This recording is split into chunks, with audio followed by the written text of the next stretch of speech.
رب العالمين والصلاة والسلام على أشرف الأنبياء والمرسلين وعلى آله وصحبه أجمعين. الحمد لله. Dengan limpah kurnia Allah Subhanahu wa taala, kita dapat sambung sesi pengajian hadis kitab Sunan Tirmizi kali yang keberapa? 3. Alhamdulillah.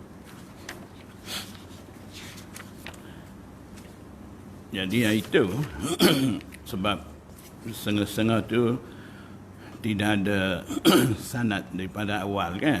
Kita tak baca. Saya ingat baik bacalah sikit ya. Ada pun tengok sama, tak ada pun tak apa dengar.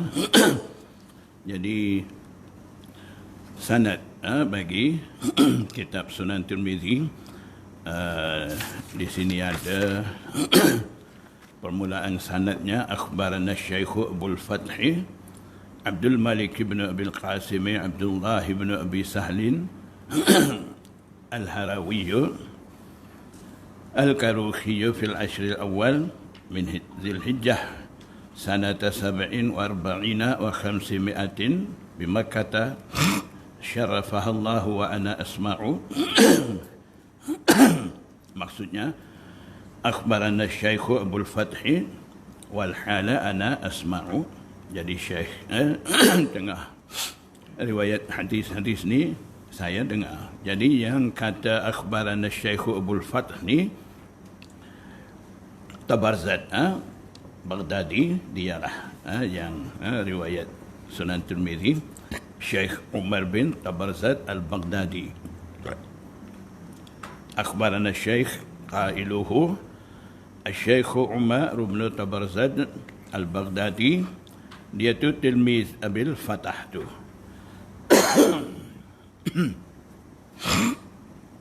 Qala tu Umar bin Tabarzat juga, dia kata akhbarana al-Qadhi Zahidu Abu Amir Mahmud bin al-Qasim bin Muhammad al-Azdi rahimahullah qira'atan alaihi wa ana asma'u. Qira'atan alaihi ay qira'atan ala syekh, baca di hadapan syekh, maknanya orang lain baca saya dengar. Itu istilah qira'atan alaihi wa ana asma'u. Yang tadi dia sendiri dengar, wa ana asma'u, ini dalam majlis ramai ada orang baca, jadi dia pun dengar. Fi Rabi'il Awal min sanat 82 wa 400. Qala al-Karuhi, jadi yang mula-mula sekali Syekh Abul Fatah tu, dia itulah Karuhi tu. Wa akhbarana Syekh, jadi sanad daripada Karuhi Umar bin Tabarzat al-Baghdadi, daripada Karuhi pula sanad dia. Wa akhbarana Syekh Abu Nasr Abdul Aziz ibn Muhammad ibn Ali ibn Ibrahim at-Tiryaqi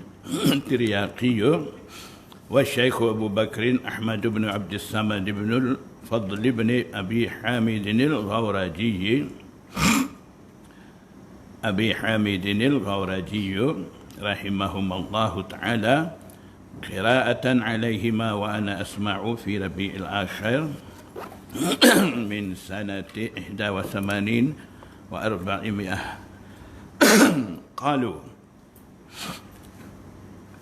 Qalu maksudnya syekh-syekh yang dah sebut dah tadi. Akhbarana Abu Muhammadin Abdul Jabbar ibn Muhammad ibn Abdullah ibn Abil Jarrah al-Jarrahi al-Marwazi al-Marzabani qira'atan alayhi. أخبرنا أبو العباس محمد بن محبوب بن فضيل المحبوبي المروزي فأقر به الشيخ الثقة الأمين. Jadi Syekh Thiqah lagi Amin. Jadi dia ni mengaku Syekh Siqah maksudnya Syekh Abdul Abbas tu. Akhbarana Abu Isa. Sanad disambung kepada Imam Tirmizi. Jadi itu sanad daripada Umar bin Tabarzat al-Baghdadi. Selalunya dialah riwayat Sunan Tirmizi itu daripada syekh-syekh dia sebar. Jadi bila kita mula baca kitab hadis, biasanya di situ syekh akan baca wa bihi wa ilaihi maksudnya wa bisanadil muttasil minna ilal imam Tirmizi qala, begitu. Jadi sanad kita, kalau contoh saya sekarang, sanad saya daripada guru saya iaitu Maulana Mufti Qari Muhammad Yusuf Al-As'adi. Dia tu anak murid Syekhul Hadis Maulana Zakaria Al-Kandalawi. Maulana Zakaria anak murid Maulana Khalil Ahmad Saharampuri, sahibu Bazlil Majhud fi Halil Sunani Abi Dawud. Jadi terusnya sanad sampai kepada Syah Waliullah Muhaddis Akbar, Muhaddis Hindi Ad-Dahlawi. Daripada Syah Waliullah ada sanad sampai Umar bin Tabarzat al-Baghdadi. Kalau nak tahu sanad tu, boleh tengok di Muqaddimah Tuhfatul Ahwazi ada. Di situ boleh. Ada satu muka surat di situ. Ada siapa-siapa? Tuhfatul Ahwazi? Ada? Tak ada? Tak bawa? PDF.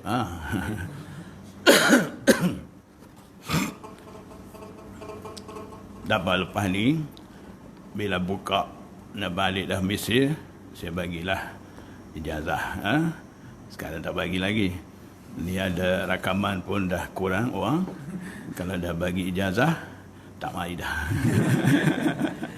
Dah dapat ijazah. Jadi ijazah tu Kutubus Sittah, 2 Muwatta', Syarh Ma'anil Athar, Syama'il Muhammadiyah, ada kumpul sekali. Tapi sanad tu tidak sanad yang sebut tadi. Itu sanad ijazah ammah daripada Maulana Salimullah Khan. Haji kenal Maulana Salimullah Khan ni turun besar di Pakistan. Masa mula buka Pakistan tu perlu alim ulama untuk jaga di Pakistan tu. Jadi mereka minta lah daripada Deoban.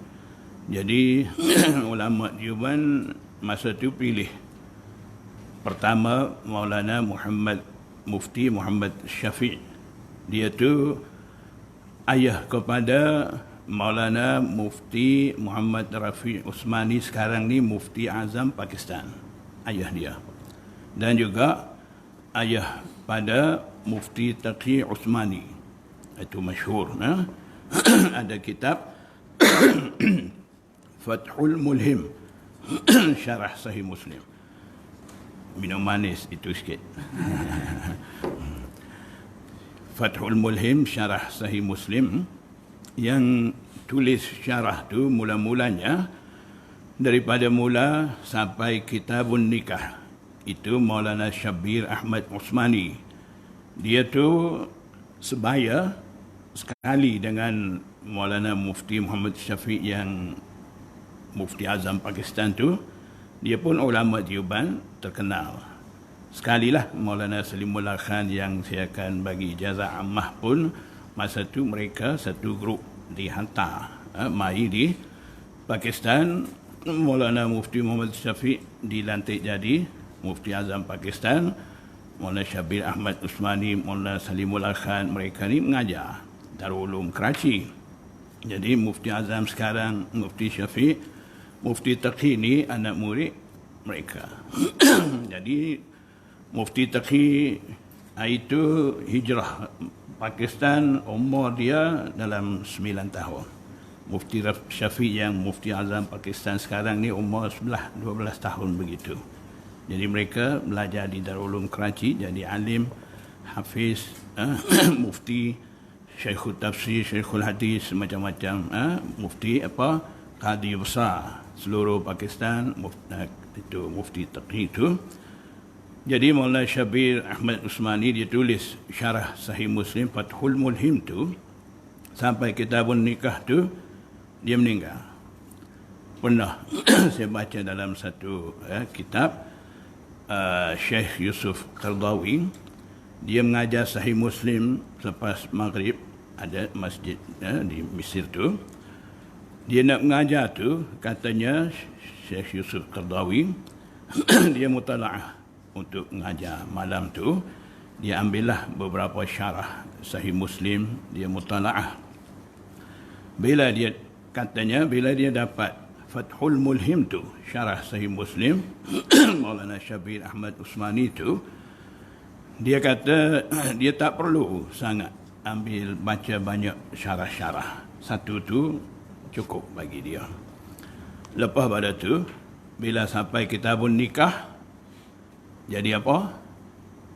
Syekh Yusuf Qardawi nak nikah kah? Bukan. Kitab tu dah tak ada, habis. Jadi dia kata macam biasalah, ambil beberapa buah syarah, dia baca-baca bagi panas, bagi ingat semula. Kemudian daripada tu Maulana Mufti Taqi Usmani dia tulis takmilah Fathul Mulhim tu. Dia dapat takmilah tu, dia sonok pula. Jadi tak kena ambil banyak syarah lah. Jadi satu syarah yang baik. Jadi begitulah mereka bijak pandai dalam bidang ilmu hadis, boleh tulis syarah-syarah, sampai ulama Arab pun kagum dengan mereka, seperti mana kita sedia maklum Syekh Abdul Fattah Abu Ghuddah, turu dia siapa? Kautsari. Mereka ni kagum dengan ulama-ulama Hind, ulama Pakistan, dari segi bidang ilmu hadis ni mereka kagum. Jadi kita pun belajar di Mesir. Jadi satu saya nak pesan, itu pun Ustaz Fuad banyak pesan dah. Jadi jangan kita ada sikap taksub. Kita belajar Mesir nak hak Mesir saja, jangan begitu. Jadi alim ni bukan ada setempat, merata ada. Jadi kita ambil belakang. Di sini selalu saya nampak Haji Zaidi lagi nampak pasal dia pengurusi majlis banyak kan. Kalau kita buat majlis ilmu, Habib mai, popok ngaji Yaman mai, budak-budak belajar ustaz-ustaz balik Mesir tak mai. Hak ngaji Jordan mana, hak ngaji Diuban India Pakistan pun tak nampak. Bila ulama Mesir mai, hak Yaman pula tak nampak pula. Hak Diuban mai, ulama daripada Hind Pakistan. Pokok hak ngaji India Pakistan ada, hak Mesir, hak Yaman tak jumpa pula. Itu nampak fanatik sikit. Ada semua majlisnya Haji Zaidi. Pasal dia pengurusi masjid. Masjid pula, majlis dia urus belakang. Habib mai pun dia. Hak Pakistan India mai pun dia. Hak pelajar Mesir pun sekarang dia juga kan. Dia ada bersama. Jadi buat sikap macam tu kalau ada. Maknanya kita ambil belakang. Ilmu ni tak boleh kira. Kadang-kadang kita tak sangka India mai ke mana, mungkin lebih hebat pada hak kita, biasa jumpa dah. Dulu masa mula saya sampai Malaysia, bila cerita pasal ulama India hebat dari segi ilmu hadis, ada seorang dua saya jumpa, memang umur pun dia tua dah, tak patut dia ada apa nama faham macam tu lah. Dia kata, tak ada apa, India, keling dia. dia biasa jumpa keling kutip botol. Jual kaca apa? Kaca putih. Dia ingat semua India macam itulah. Dia tak nampak ada hal hebat-hebat. Syekhul Hadis Maulana Zakaria Al-Kandhalawi ni terbaru. Kalau tubuh dia tu lagi hebat pada dia. Dia tulis kitab 105 judul. Satu-satu judul ni berjilid-jilid. Aujazul Masalik masyhur, Syarah Muwatta Imam Malik 16 jilid dalam bahasa Arab. Dia ni ajam. Tanya Haji Zaidi kena rapat. Tak pandai kata Arab tak? Orang cakap Arab dia faham. Dia jawab balik ke Urdu. Jadi orang pergi cakap Arab dengan dia kena faham Urdu lah. Tidak apa dia jawab, tak tahu. Mungkin ada orang terjemah ke. Maknanya dia tidak pernah belajar di Arab. Belajar di India.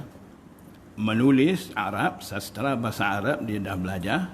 Dia pandai, boleh menulis syarah hadis tu. Nak cakap, dia tak duduk masyarakat duduk cakap tu, tak boleh lah. Itu ya. Jadi ajam juga kan Imam Bukhari boleh buat Sahih Bukhari. Kita ada kagum banyak Allah Ta'ala anugerah mereka.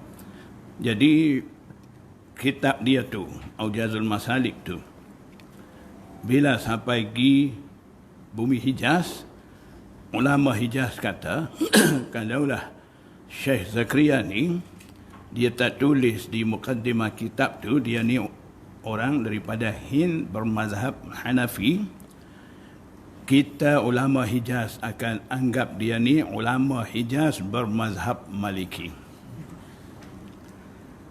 Maknanya dia tidak ta'assub. Tidak kata dia syarah hadis sebab dia tu Hanafi, dalil tarjih ko Hanafi, hal lain semua jadi marjuh belaka. Tidak macam tu. Dia kemuka betul-betul dalil-dalil mengikut amanah ilmiah seluruh dunia. Apa pun mazhab boleh terima dia. Begitu juga dia tulis Al-Kanzul Mutawari, Syarah Bukhari 24 jilid. Lain-lain pun banyak lagi. Begitulah ulama daripada situ. Jadi saya nak pesan itulah, kalau satu masa kita balik daripada Mesir ke ataupun mana-mana ada peluang jumpa alim ulama majlis mereka, tak kira daripada negara mana, apa mazhab dia, kita mendampingi dia masuk majlis mereka, kita ambil ilmu insya-Allah. Ya.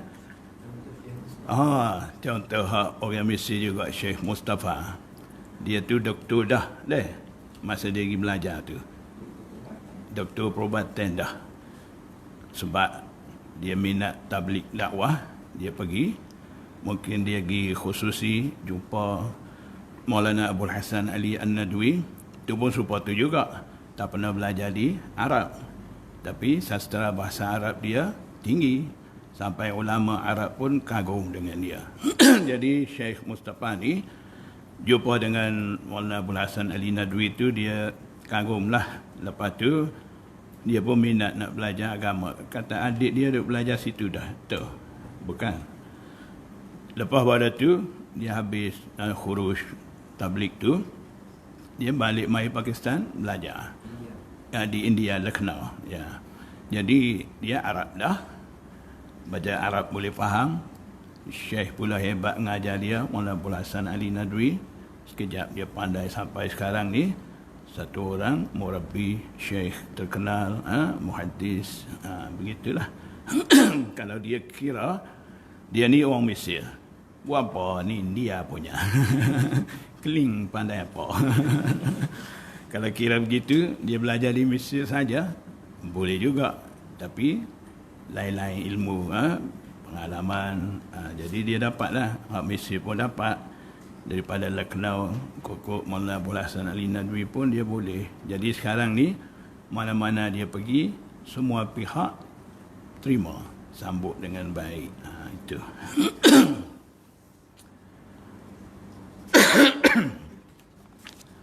Jadi sanad daripada Abu Umar Tabarzat Al-Baghdadi itu, tengok situlah deh, di Muqaddimah Tuhfatul Ahwazi itu, sambung sampai ke Imam Tirmizi. InsyaAllah kita baca bab yang kedua, bab ma jaa fi fadlit tuhur.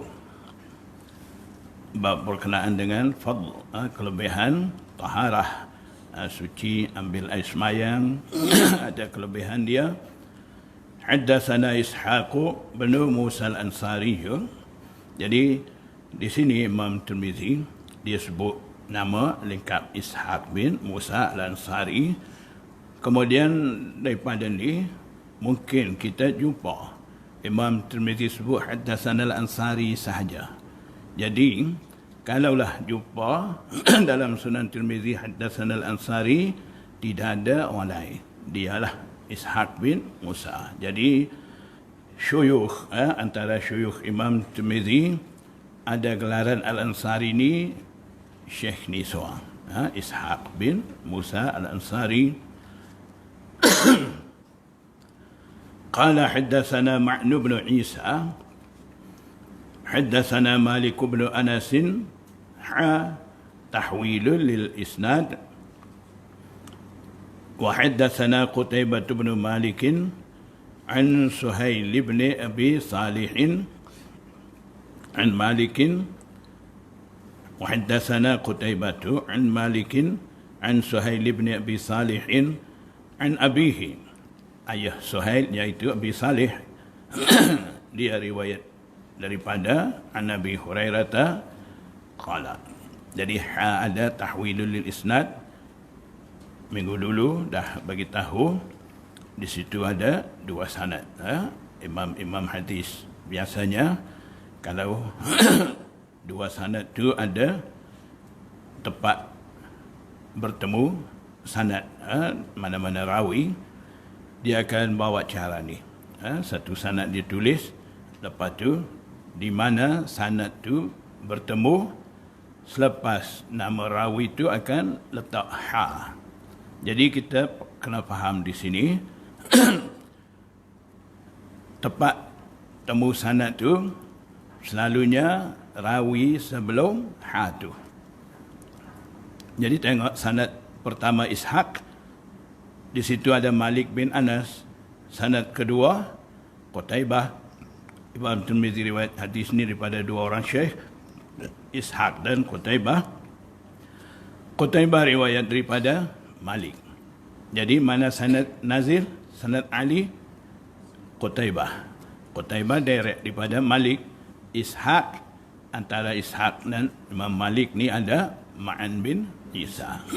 Jadi biasanya hadis yang Imam Tirmizi sebut dalam bab tu, kalau ada dua sanad begitu, Imam Tirmizi akan ambil masuk lafaz hadis daripada sanad Ali tu. Jadi hadis iza tawadda al-abdul muslim tu datang dengan sanad haddatsana Qutaibah an Malikin, sanad tu. Qala Rasulullah sallallahu alaihi wasallam iza tawadda al-abdul muslimu awil mu'minu aw lisyakki. Jadi Abu Hurairah dia tak pasti sama ada Rasulullah SAW bersabda al-abdul muslim ataupun al-abdul mu'min. Jadi dia pun menjaga amanah riwayat dia. Yang dia tak pasti dia bagi tahu, pasti, cara pasti dia riwayat. Sahabat-sahabat yang rawi-rawi memang kebiasaan mereka begitu. Jadi sebab tu di sini ada au. Jadi iza tawadda'a ay iza aradal wudu' ataupun iza syara'a fil wudu', apabila hamba muslim ataupun mukmin mula nak wudu' tu, faghasala wajhahu, basuh muka, bukan basuh tangan. Ini ikut tertib seperti mana ada dalam Al-Quranul Karim. Sebut muka. Kharajat min wajhihi kullu khati'atin, keluar daripada mukanya setiap satu dosa, nazara ilaiha bi'ainaihi, melihat kepadanya, kepada dosa, ilaiha ila khati'ah bi'ainaihi, dengan kedua-dua matanya, ma'al ma', mengalir keluar bersama dengan air. Jadi keluar bersama air, dosa keluar, maksudnya di sini isti'arah daripada diampun dosa. Bukan kata dosa tu ada ketul-ketul duk lekat, bila basuh muka keluar sekali dengan air, tidak begitu. Maksud di sini keluar dosa tu bersama dengan air, maksudnya makna majas ataupun isti'arah bagi diampun dosa. Bi'ainaihi, tasniyah dia situ. Asal dia bi'ainai, bi'ainai ni nun bagaimana? Hazaf. Sebab pandai. Jadi ada nun musanna di situ kan. Bila idafat dia gugur. Nun musanna, nun satu lagi gugur juga idafat. Jamak apa? Muzakkar salim. Jamak muzakkar, nun musanna, nun jamak muzakkar salim, bila idafat dia akan gugur. Jadi kaedah-kaedah tu kita kena gunalah, kena ingat. Au ma'a akhiri qatril ma'i, ataupun bersama dengan akhir titisan air. Au nahwa hadha, ataupun umpama itu. Wa idza ghasala yadayhi kharajat min yadayhi kullu khati'atin batashatha ay akhadhatha yadahu, yadani hu juga, ma'al ma'i au ma'a akhiri qatril ma'i, hatta yakhruja naqiyan ay nazifan, sehingga keluar bersih, minaz zunubi, daripada dosa-dosa.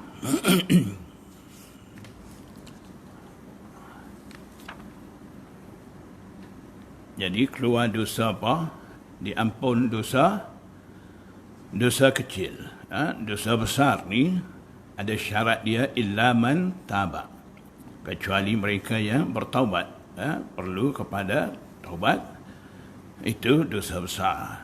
Mana saja kita jumpa dalam kitab hadis, hadis-hadis yang menyatakan ampun dosa disebabkan satu-satu amalan, di situ kita ambil maksud diampun dosa kecil. Walaupun kata bagi buat haji balik mai ni supa, anak baru lahir, maknanya itu ta'ziman lil hajj, tapi macam mana pun maksud akan diambil diampun dosa kecil juga. Walaupun ada khilaf a'immah, setengah kata dosa besar pun diampun juga, tapi jumhur ulama ambil maksud diampun dosa kecil. Berkenaan dengan nak ambil maksud diampun dosa itu dosa kecil ataupun dosa besar, ada satu kaedah, kaedah yang diberi oleh muhaddis akbar Syah Waliullah, muhaddis Hindi Ad-Dahlawi, berdasarkan pengalaman dia. Pengalaman dia mengajar hadis. Dia tu umur dia 15 tahun dah mengajar kutubus sittah. Kita 15 tahun di mana? Dia tunggu SPM lagi ni. 2 tahun lagi SPM. Lepas tu baru nak pergi Mesir kan. Dia daripada kecil lagi, ayah dia ada madrasah. Ayah dia pun ulama terkenal. bila Raja Monggol Alamgir, pernah dengar fatwa Alamgiriyah? Kalau dalam bahasa Arab di Mesir, Beirut sekarang ada cetak Al-Fatawa Al-Hindiyah. Dia alih bahasa Arab, asalnya Urdu. अच्छा है दिल तो पागल है, situlah. Urdu Hindustan. Jadi raja tu bila dia nampak orang ramai ni fiqah ni ada selalu kan khilaf, duk balah, duk tengkar. Jadi raja buat satu rancangan. Dia ambil alim ulama hebat masa tu seramai 400 orang, bukan 40, 400 orang. Dia biayai semua tu. Kemudian dia suruh ulama ni bincang, lepas tu buat putusan fatwa kira mu'tamad dalam mazhab Hanafi. Tulis. Lepas tu daripada situlah timbul mai fatwa Alamgiriyah. Dalam bahasa Urdu tebal-tebal 2 jari, saiz besar-besar gitu, 12 jilid. Dalam bahasa Arab tu dalam 6 jilid, dia padat sikit tulis Al-Fatawa Al-Hindiyah. Kiranya fatwa mu'tabarah mazhab Hanafi. Jadi raja mau pakai fatwa tu, tak mau bala-bala. Jadi zaman tu di India pun kuat orang ikut fiqh. Ilmu hadis tak berapa diberi keutamaan lagi masa tu. Bila muncul Shah Waliullah, barulah keadaan wujud sekarang tu timbul mai. Jadi ayah dia seorang ulama, salah seorang daripada 400 orang dipilih raja. Ayah Shah Waliullah tu, dia pun ada madrasah. Anak dia Shah Waliullah tu, dia ajar daripada kecil lagi. Bila umur dah 14 tahun, dah habis belajar semua tu. Ni Kutubus Sittah apa semua yang madrasah punya, semua kitab dia sempat belajar dah. Umur dia 15 tahun, ayah dia tua dah. Ayah dia mikir dan juga dia buat putusan sebelum dia meninggal, dia mau tengok anak dia tu kahwin. Umur 15 tahun tu bagi kahwin dah. Betulan lepas dia nikah tu, tak lama ayah dia meninggal. Jadi terpaksa dia ambil tanggungjawab jaga madrasah tu. Jadi hak mana ayah dia mengajar apa semua tu dia yang ambil mengajar begitu. Duduk dalam keadaan lagu tu 15 tahun. Barulah. Sebelum tu dia tak pergi Arab lagi. Umur dah berapa dah? 30. Masa tu dia pergi buat haji. Zaman dulu haji bukan pergi balik cepat kan. Naik kapal, nak balik pun lambat. Dia pergi. Sampai di sana, sudah buat haji, dia tak balik. Duduk 2 tahun dengan Syekh Abu Tahir Al-Madani. Syekh dia di Madinah. Dia belajar 2 tahun. Khususnya dia belajar hadis. Yang lain dia tak pandai, hadis pun dia pandai. Tapi dia mau ilmu hadis khusus. Tujuan dia balik Hind ni, dia mau sebar ilmu hadis, nak suruh umat Islam di benua Hind ni pada duk bagi keutamaan fiqah, bagi keutamaan hadis. Tapi tidak singkir fiqah. Kita sekarang nak bagi keutamaan hadis, amal hadis sahih, fiqah tak mau. Tidak macam tu.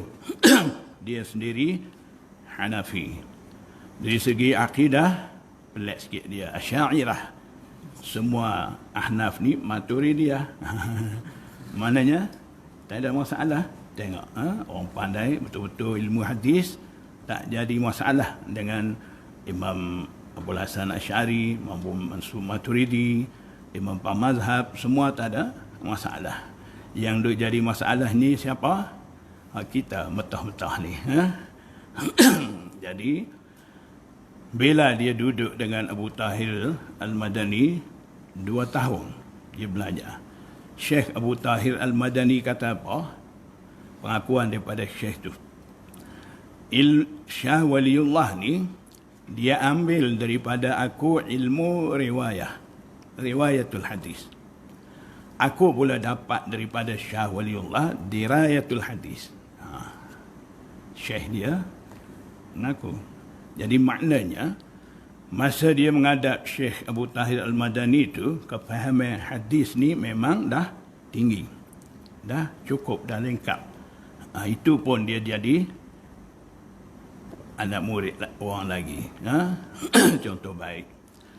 Jadi begitulah mula daripada dia tu sebar ilmu hadis sampai sekarang ni.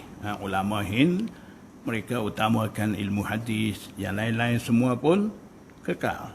Bukan kata yang lain singkir, fiqh tamau, usuluddin tamau, apa tak macam tu. Semuanya lengkap molek. Lagipun nak belajar ilmu hadis ni bukan kata nak belajar hadis macam kita semangat nak belajar hadis ambil Bukhari selalu nak hadis sahih. Tidak macam tu. Kena belajar dulu hadis letak tahun akhir, daurah hadis Kutubus Sittah, 2 Muwatta, semua sekali ada 10 kitab. Nak sampai kelas tu zaman kita dulu 10 tahun sekali dengan peralihan 11. Maknanya 10 tahun belajar apa 10 tahun tu? Macam-macam ilmu alat semua, fiqh, tasawuf, usuluddin, nahwu saraf, mantik, bayan, badi, ma'ani, semua tu. Usul fiqh, usul hadis, semua dah bagi cukup. Barulah daurah hadis tu. Kalau kita pergi madrasah di sana, kata saya dah belajar di Malaysia macam ni, saya nak mai ini, nak belajar hadis. Kita ada angan-angan nak masuk daurah hadis. Dia tak akan bagi. Bawa pergilah CJ Azhar ke, CJ Turki ke, Syria ke, Yaman ke, dia akan letak tepi. CJ tu dia tengok tak tepi, dia akan ambil kitab, suruh baca. Kalau kena dengan hak kita boleh jawab tu, nasib baiklah. Ada seorang ustaz, lama dah lah, dia balik daripada Mesir. Dia sendiri pernah cerita, dia sudah belajar di sini, masa tu memang dia tak pergi lagi lah Mesir. Kawan-kawan dia pergi Mesir, dia nak belajar sangat hadis. Dia pergi Pakistan. Sampai sana dia bagi tahulah, dia dah habis dah STU apa di sini dulu kan. Dulu tak ada stamp kan, STU. Sampai sana, temu duga, bagi tahun 5. Dia ingatkan dia nak belajar hadis. Bagi tahun 5. Tahun 5 ni, kira lah 10 tahun. Tahun 10 baru nak belajar hadis ni, 5, 6, 7, 8, 9. 5 tahun lagi kena tunggu. Jadi dia pun balik dulu, pergi Azhar. Habis belajar di Azhar tu, dia pergi pula Pakistan. Dia kata sekali ni, aku letak CJ Azhar ni, bolehlah daurah hadis dia tu. Tinggi mana sangat. Ni, suka dia cerita tu. Dia kata dia tunjuklah CJ Azhar. Lepas tu dia mintalah dia mai ni khusus nak belajar hadis, kalau boleh nak masuk daurah hadis. Dia tengok pun tak CJ dia tu, tengok pun tak, ambil letak tepi, ambil kitab hadis ada di situ, tak ingat Bukhari ke Tirmizi ke, buka jumpa mana, suruh baca situ. Ustaz kata, nasib baik saya boleh baca, betulan hadis tu pun saya faham, boleh jawab. tutup kitab tu, masuk daurah hadis.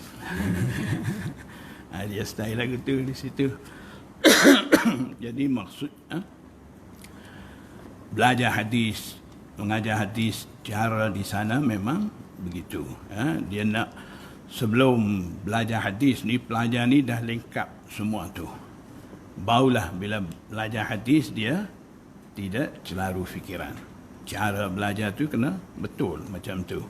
Kalau tak betul, tidak ikut cara begitu, kita ada kepandaian bahasa Arab ke, ambil baca sendiri, ataupun kita pergi belajar hadis saja. Bukan tak betul, bukan tak boleh, tapi kadang-kadang ada timbul masalah. Punca daripada situlah cara tu tak betul. Bila cara tak betul, memang jadi begitu.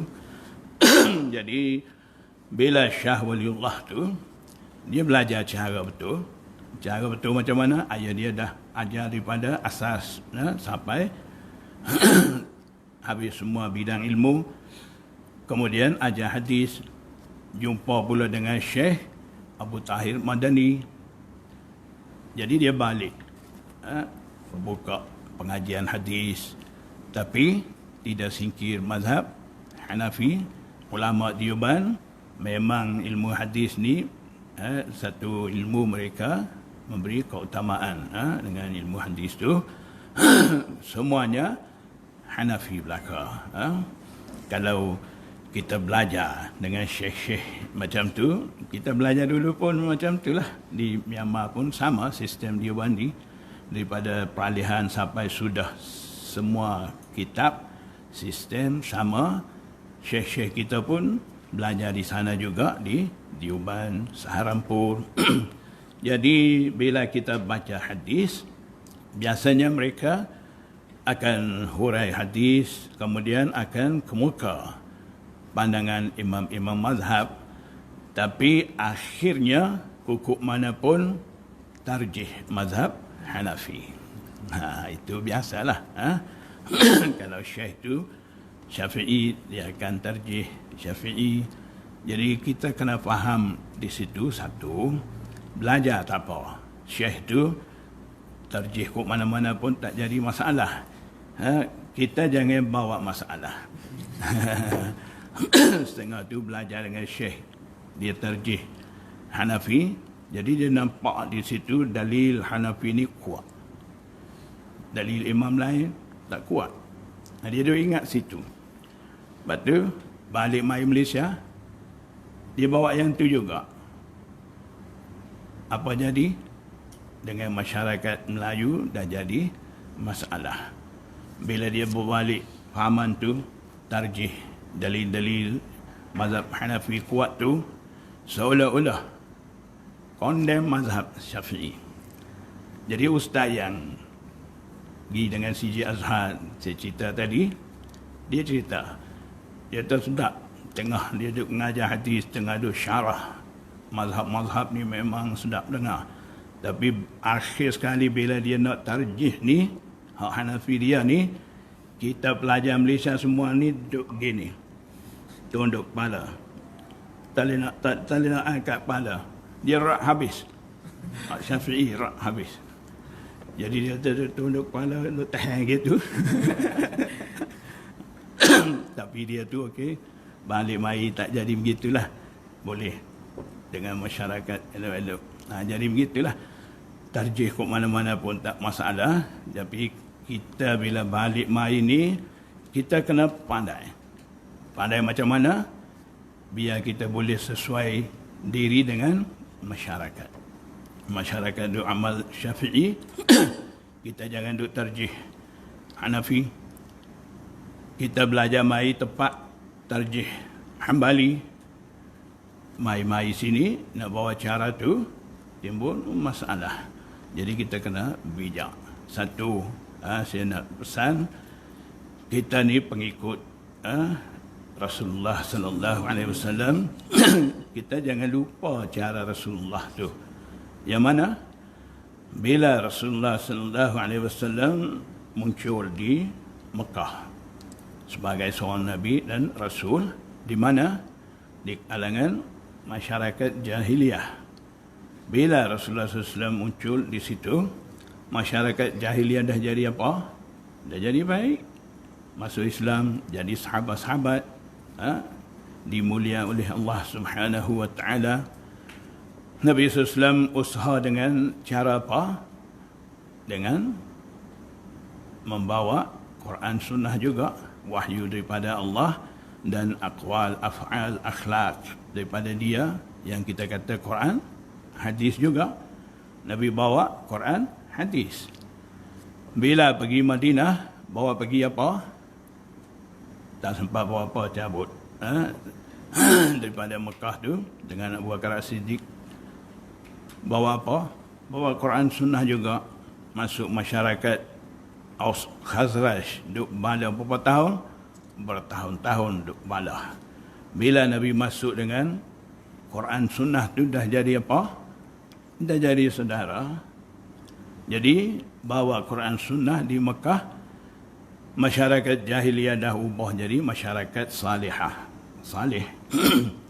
Quran Sunnah juga masuk di Madinah, masyarakat duk balah, dah jadi apa? Saudara. Sekarang kita bawa masuk Quran Sunnah dalam masyarakat, dah jadi apa? Pecah belah, balah, caci maki satu sama lain. Jadi beza.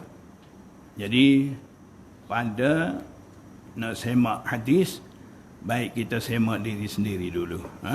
Kok mana tak kena tu. Kita bawa masuk masyarakat ni, masyarakat tak jadi bersatu. Jadi pecah belah. Jadi jangan bawa cara-cara tu.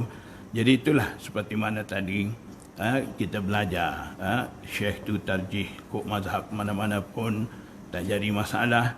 Tapi bila kita balik rumah kita, tanah air kita, kita sesuaikan diri dengan keadaan masyarakat tu.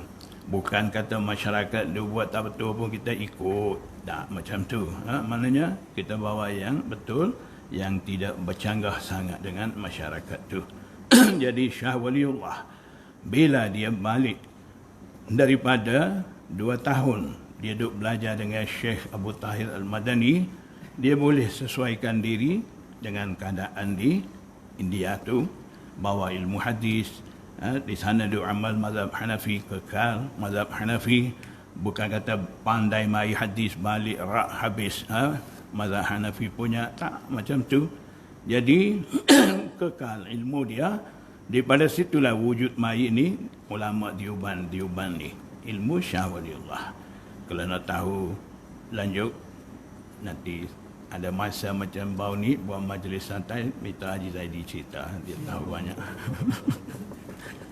Daripada situ pecah pula ada macam ahlul hadis apa, itu lain lah. Jadi Syah Waliullah ni dia bagi satu fakta. Bila kita baca hadis, jumpa dalam hadis tu dengan sebab mana-mana amalan diampun dosa, ketika tu kita nak ambil maksud dosa kecil ke dosa besar. Situ dia ada bagi satu kaedah berkenaan dosa ni. Syah Waliullah kata berdasarkan kajian dia, pengalaman dia mengajar lama ilmu hadis tu, dia dapati 4 istilah guna dalam hadis berkenaan dengan dosa tu. 1, zanbun jamak zulub, khati'atun jamak khataya,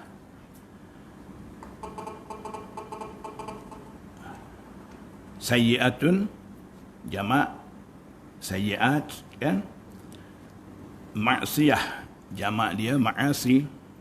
4 istilah selalunya guna. Ismun jamak asam, dosa juga, tapi 4 tu banyak guna. Jadi Syah Waliullah berdasarkan pengalaman dia, dia kata dalam 4 istilah tadi, 3 istilah dulu. Zambun, sayyi'atun, khati'atun. Kalau 3 tu mai dalam hadis, ambil maksud saghair, dosa kecil, saghirah. Kalau maksiatun, ma'asi, boleh ambil makna dosa besar.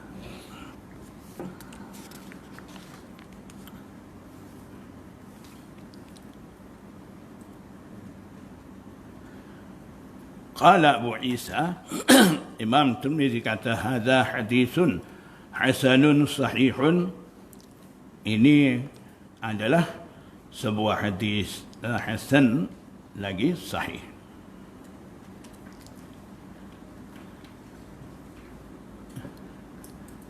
Jadi Imam Tirmizi lah seorang imam pertama sekali guna istilah hasan.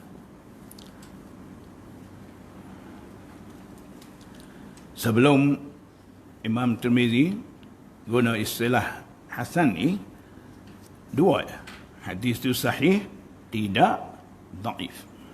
Bila Imam Tirmizi mai, dia letak hadis, kalaulah hadis itu datang daripada rawi kurang ingatan, nak jadi sahih ni 5 syarat tu, di situ ingatan rawi, dhabtur rawi, ingatan rawi, catatan rawi itu mesti ada pada tahap tertinggi, barulah jadi sahih.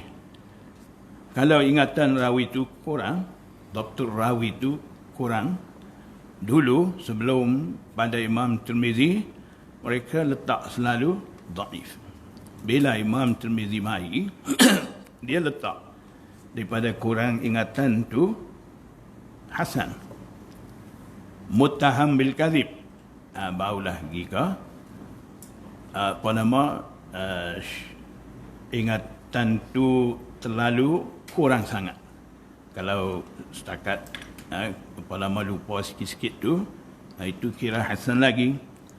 Kalau su'ul hifz tu syadid sangat, barulah dia kira dhaif. Kalau muttaham bil kadhib, baru dia kira dhaif jiddan. Tak sama, dhaif dengan dhaif jiddan pun tak sama dah. Kenapa pula orang sekarang ni dhaif sama palsu? Macam mana dia kira? Dhaif tu hadis tu tidak cukup salah satu syarat daripada 5 syarat tu. 5 syarat apa? 5 syarat untuk jadi sahih tu, kan? Ittisalus sanad, adlur rawi, dhabtur rawi, admu syuzuz, admul illah. Bila 5 tu cukup, sahih. Sahih tu, dalam 5 yang cukup tu, dhabtur rawi tu, ingatan rawi tu ada pada tahap tertinggi. Apa maksud tahap tertinggi tu? Maknanya bila-bila masa suruh baca, dia boleh baca. Tengah malam gerak dia, suruh baca. Sambil duduk tenyeh-tenyeh mata tu, dia baca tak salah. Begitu. Kita ni tengah hari, baru sudah mandi, baru wuduk, tengok baca pun salah lagi. Itu beza. Jadi itu tahap ingatan tinggi. Ada setengah tu memang ingatan dia kuat, tapi ada sedikit dia mungkin tengah baca, dia mikir-mikir, ada lupa-lupa sikit, baca balik daripada awal sanad tu misalan. Kalau begitu, Imam Tirmizi kira ingatan dia tidak ada pada tahap tertinggi, kurang sikit. Kalau begitu, Imam Tirmizi letak hasan, tidak dhaif selalu. Jadi di sini kita jumpa sekarang ni satu hadis, Imam Tirmizi bagi 2 nama, hasan, sahih. Kalau mengikut penjelasan tadi, memang tak sama, kan? Hasan dengan sahih. Jadi macam mana di sini kita nak faham? Itu daripada sekarang ni, saya nak bagi ingat. Kita baca sekarang Sunan Tirmizi, kita bacalah dengan fahaman mengikut kehendak Imam Tirmizi. Jangan kita baca mengikut hak kita pandai. Mungkin kita dah belajar mustalah hadis, usul hadis, seperti mana kita dah bincang tadi, hasan dengan sahih memang tak sama. Tapi Imam Tirmizi, satu hadis dia kata sahih, dalam masa yang sama hasan juga. Di situ point molek nak kritik Imam Tirmizi.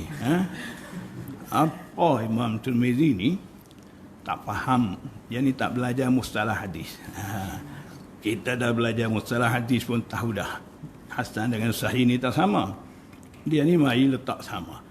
Mungkin dia ni tak belajar mustalah hadis, pakai tulis ya. Jadi itulah selalu yang saya pesan mana-mana pun tempat saya pergi seluruh Malaysia sampai ke Singapura, mana saya pesan kita baca mengikut kehendak musannif. Maksudnya istilah-istilah musannif guna tu biar kita faham betul-betul. Setiap kitab ada macam tu, istilah tersendiri daripada musannif tu. Kita ambil faham. Jangan kita bawa dengan fahaman kita. Salahkah yang kita dah belajar tu? Tak salah. Tapi di sini Imam Tirmizi punya cara lain. Itu yang kita nak faham. Kalau faham tak ada masalah lah. Kalau tak faham, kita akan keliru. Celaru fikiran kita. Pertama, kita akan mikir apalah macam ni.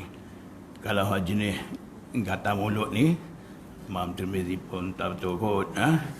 Ataupun last sekali dia kata apa, salah cetak kot. Salah ke penerbit pula. Sebenarnya dia yang tak betul, tak faham. Jangan kita macam tu. Jadi kita bagi faham betul-betul mengikut kehendak musannif tu. Jadi sebab di sini Imam Tirmizi letak dua nama hasan sahih ni. Di sisi Imam Tirmizi, hadis ni datang dengan beberapa sanad. Sekurang-kurangnya ada dua sanad. Satu sanad hasan, satu lagi sanad sahih. Itulah maksud dia. Hadis ni datang dengan sanad hasan dan juga datang dengan sanad sahih. Satu. Yang kedua, maksud hasan sahih di sini, hasan maksudnya hasan li zatihi, sahih maksud di sini sahih li ghairihi. Sama ke tidak? Hasan li zatihi, sahih li ghairihi, samalah.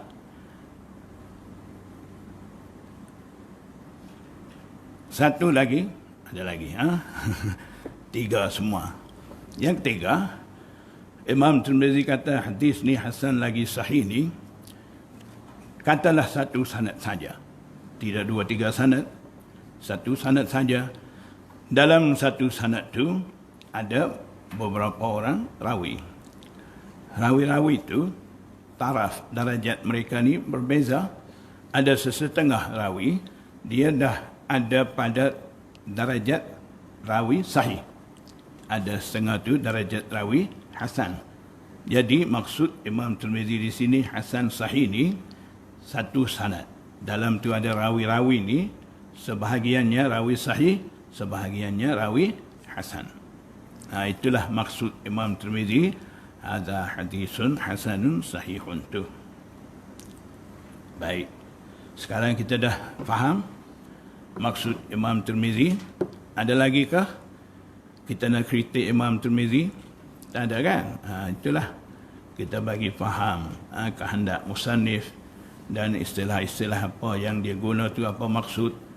Kalau begitu senang saja, lagi seronok, tak ada masalah kan? Kalau tidak sabut kepala ya, balik duk mikir apalah Imam Tirmizi ni, hasan lagi sahih. Kalau Hasan lagi Hussein boleh tahan. Dua beradik. Wa huwa hadithu Malik an Suhailin an abihi. Dan ia adalah yang mana Imam Tirmizi kata hasan sahih itu hadis mana? Sanad tadi ada dua kan? Tahwilul isnad ada. Hak mana satu? Itu Imam Tirmizi dah isyarat. Wa huwa hadithu Malik. Hadis Malik tu hak mana? Tadi kita kira apa? Hadis Malik tu sanad apa? Sanad Ali. Tu tengok di sini nampak dah. Apa kita nampak? Tadi saya dah bagi tahu bila ada tahwilul lil isnad, Imam Tirmizi akan bawa matan hadis daripada sanad Ali. Jadi sekarang ni hadis yang kita dah baca ni, dia bagi tahu itu hadis Malik. Ialah hadis Malik an Suhail tu maknanya sanad Ali punya hadis tu. An Abi Hurairah wa Abu Salih. Dalam sanad tu ada Abu Salih, Suhail bin Abi Salih. Abu Salih tu gelaran. Jadi seperti mana saya dah bagi tahu minggu-minggu dulu, satu adat Imam Tirmizi, bila dalam sanad tu ada rawi tu dengan kunyah dia, gelaran dia, Abu Salih, dia akan bagi tahu dia tu siapa. Abu Salih walidu Suhail. Abu Salih ni walid ayah Suhail. Wasmuhu, nama dia Zakwan. Jadi sebab apa dia bagi ingat begitu? Sebab mungkin masa tu Abu Salih yang sama, nama sama ada orang lain.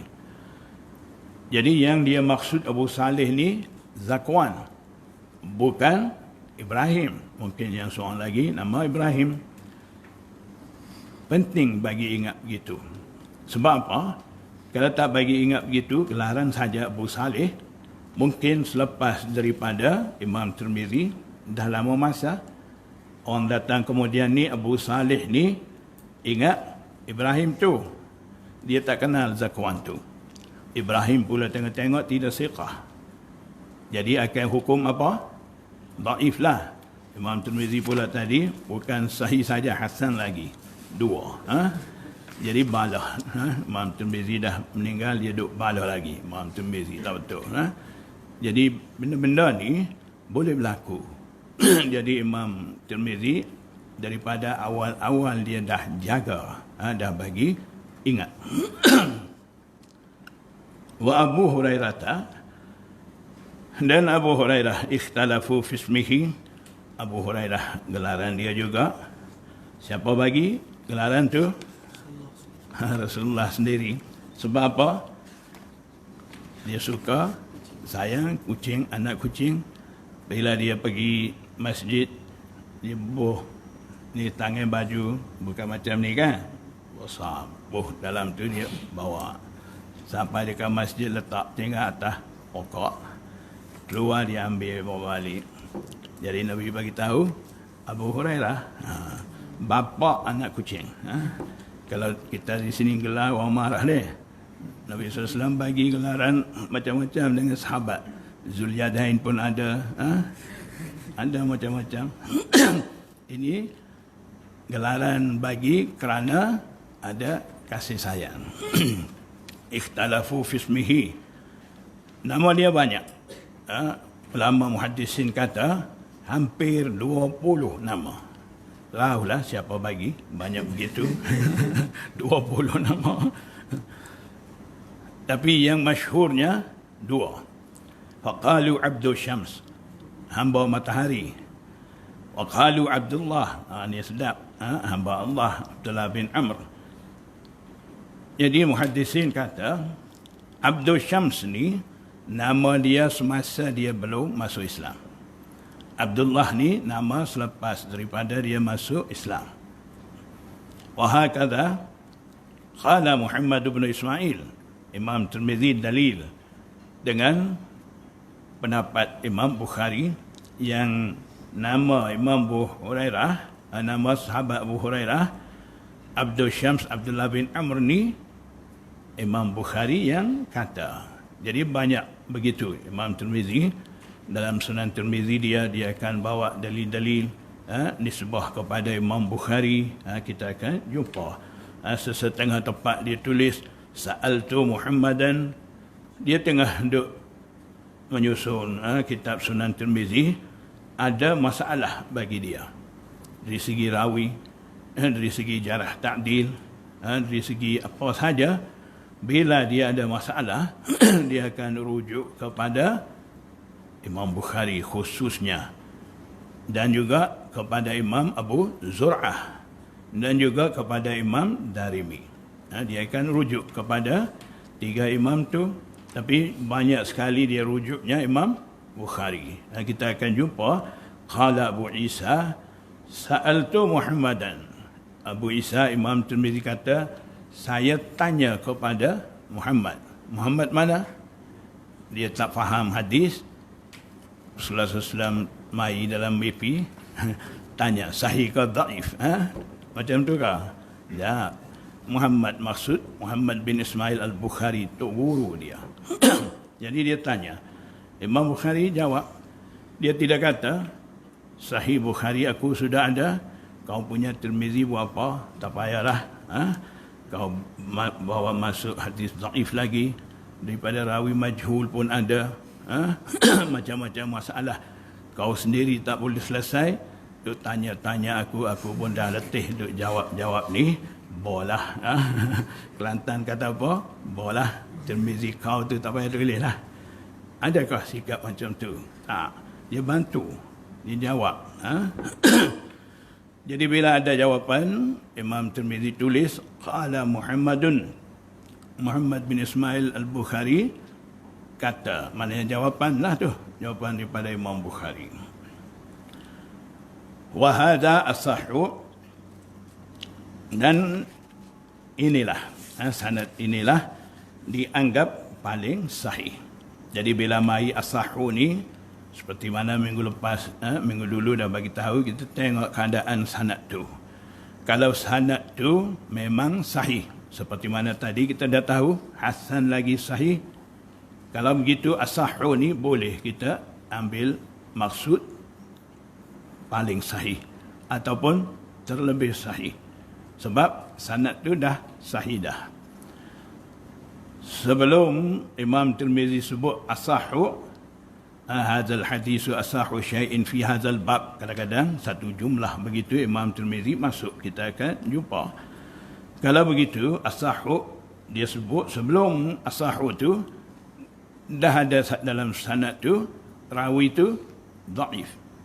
Mungkin Imam Tirmizi sendiri pun bagi tahu rawi ni kurang ingatan ke apa, selepas daripada dia bagi tahu tu dia juga sebut pula asahu. Jadi pelik sikit.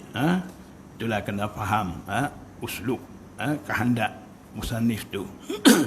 Jadi selepas dia sebut rawi ni rawi bermasalah, contohnya mai istilah asahu. Di situ jangan kita ambil maksud terlebih sahih. Ketika tu kita ambil maksud asahu ai apa? Arjahu. Terlebih rajih.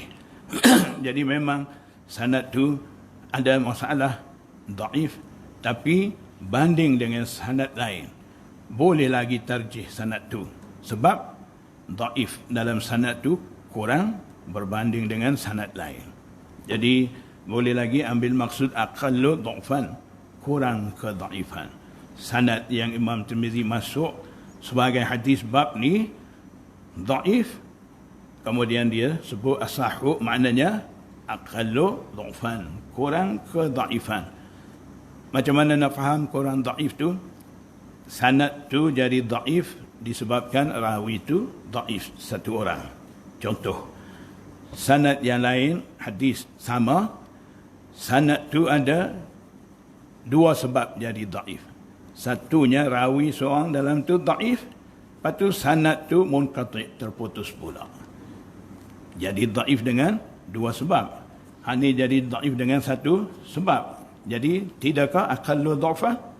Itulah maksud dia. Jadi kadang-kadang Imam Tirmizi dia pilih hadis masuk sebagai hadis bab ni, dia masuk hadis dhaif tu. Kalau dia masuk hadis sahih tak bolehkah? Boleh. Takut jadi standing dengan Sahih Bukhari. Pasal tubuh dia tambah lawan. Biar rendah sikit pada tubuh. Dia masukkan hadis tu hadis dhaif.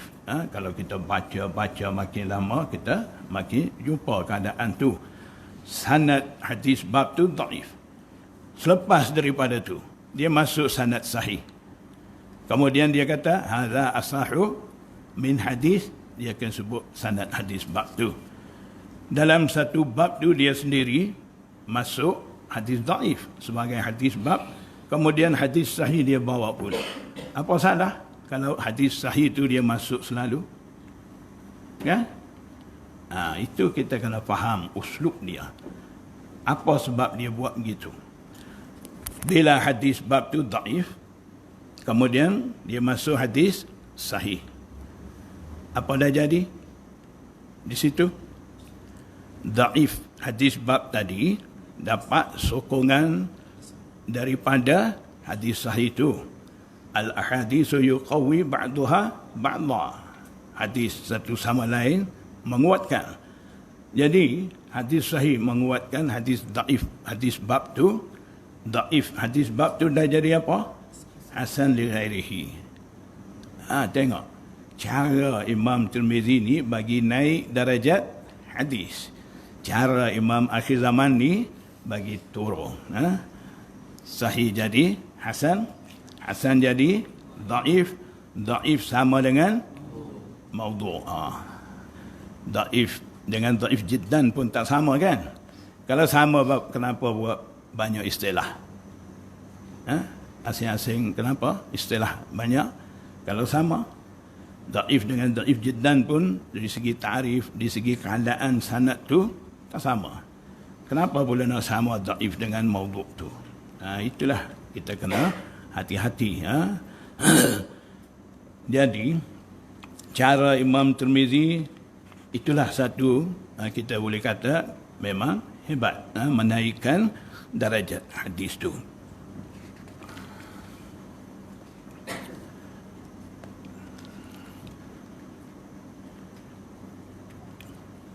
Wa fil bab ni satu istilah khusus Imam Tirmizi. Seboleh-bolehnya Imam Tirmizi dia mau satu bab satu hadis. Tapi akan datang ni kita akan jumpa dalam satu bab 2-3 hadis pun ada. Tapi itu kita boleh kata kebanyakan. Kebanyakannya dia nak satu bab satu hadis. Kadang-kadang dia masuk banyak hadis tu lain ceritalah. Seperti mana Bukhari saya dah bagi tahu itu, dia punya cara dia kharm taqti. Dia potong hadis. Kebanyakan begitu. Jadi persoalannya dalam Sahih Bukhari, tidak adakah hadis yang Imam Bukhari masuk lingkap kisah-kisah ke apa? Tak adakah? Mungkin timbul iskal. Jawapannya ada. Bukan kata semua tu taktik belaka, tidak. Tapi kebanyakan. Kebanyakan ni dia bawa cara tu. Jadi lil aksari hukmul kul. Gitulah kaedah. An-nadiru kal ma'dum, kira begitu.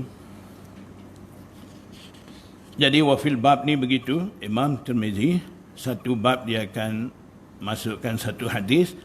Hadis lain semakna dengan hadis bab ni dia akan isyarat dalam wafil bab tu. Maknanya hadis seperti mana Abu Hurairah riwayat daripada Sayyidina Uthman ada, Sauban ada, Sunabihi riwayat juga, begitu. Maknanya masih ada lagi banyak hadis dalam bab ni. Saya dah bagi tahu kan minggu dulu, kalau nak tahu Uthman punya hadis mana, Sauban punya hadis mana, dalam kitab Tuhfatul Ahwazi tu dia ada sebut dalam syarah tu, boleh kita tengok.